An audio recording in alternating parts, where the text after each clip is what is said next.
برگردید به موازین امام، برگردید به موازین امام. اینقدر انحراف از موازین امام از شما بعیده.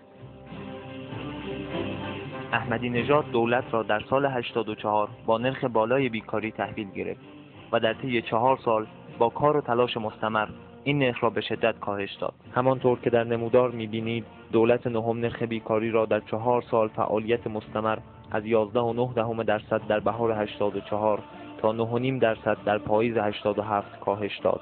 اما در ایام انتخابات و در طی برنامه‌های تلویزیونی رقیبان ایشان سعی کردند این موفقیت بزرگ دولت نهم را انکار کنند و با تهمت‌ها و دروغ‌های فراوان دولت را متهم به آمارسازی نمودند. اولین ادعای رقیبان دکتر احمدی نژاد این است که در دولت نهم تعریف اشتغال تغییر پیدا کرده است. معیار بیکاری رو عوض کردن.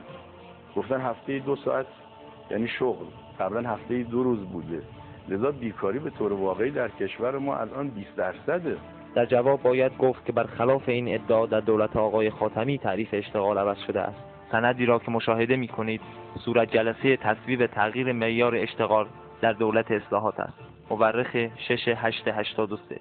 اگر بخواهیم دقیق‌تر این موضوع را بررسی کنیم می‌توانیم سری به سایت سازمان بین‌المللی کار ILO بزنیم. در این قسمت مشاهده می‌کنیم بر مبنای تعریف جدید هر کس 2 ساعت در هفته کار کند شاغل محسوب می‌شود. لازم به ذکر است که دولت اصلاحات در بهار و تابستان 84 نرخ بیکاری را با تعریف جدید محاسبه نمود. نکته دوم این است که حتی اگر نرخ بیکاری را با تعریف قبلی محاسبه کنیم می‌بینیم که تفاوت چندانی با نرخ اعلام شده ندارد.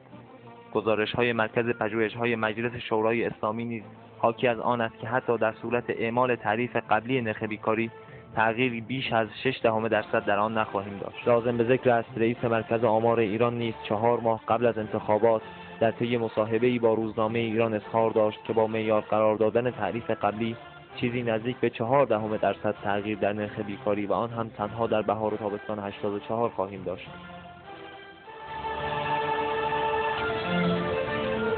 کاهش نرخ بیکاری اینطور نیست که یک باره با تغییر این آمار ما مواجه با کاهش نرخ بیکاری شده باشیم، بلکه طی 4 سال گذشته هر سال یه مقدار از نرخ بیکاری کاهش پیدا کرده. اگر اشکالی رو که مطرح میکنن اشکال درستی می بود ما به یک باره باید مواجه بشیم با تغییر آمار، نه به تدریج. خب چرا به مردم دروغ میگی؟ چرا به مردم اطلاعات غلط میدی؟ نکته دیگه‌ای که قابل توجه میدونم اینه که نرخ رشد جمعیت ما در دهه 60 بالا بود. به عبارت دیگه نیروی کار بیشتری و با نرخ بالاتری در شرایط سالهای اخیر به بازار کار وارد شده و تقاضای کار کرده.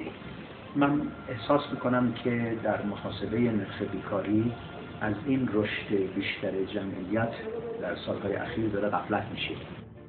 اگر فرض رو بر این بگیریم که نرخ بیکاری در کشور ما مطابق با 1383 باشه و تغییری هم نکرده باشه، باز هم باید گفت این نرخ رشد بیشتر جمعیت رو که دولت تونسته براشون کار ایجاد بکنه و اونها رو شاغل بکنه یک موفقیت بزرگه.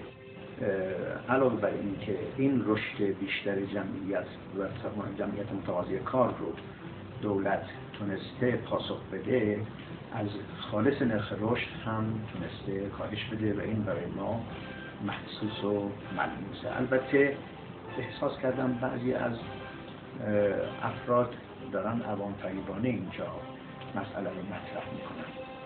خود مردم ایران قضاوت کنید. مردم شما در هر خانواده‌تون چند تا آدم بیکار دارید؟ مسلماً همه مردم احساس میکنن که بچه‌های بیکار خونه‌شون وجود داره. آیا صرف این که مردم این رو درک میکنن به معنی اینه که نرخ بیکاری کاهش پیدا نکرده؟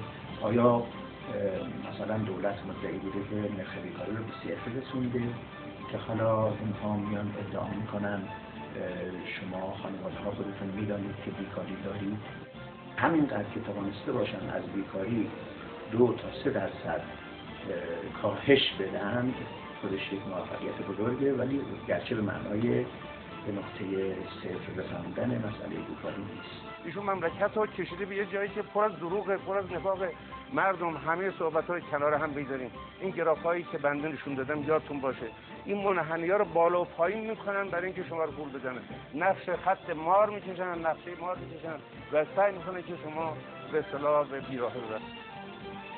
برگردید به مواضع امام، برگردید به مواضع امام. اینقدر انحراف از مواضع امام از شما بعیده.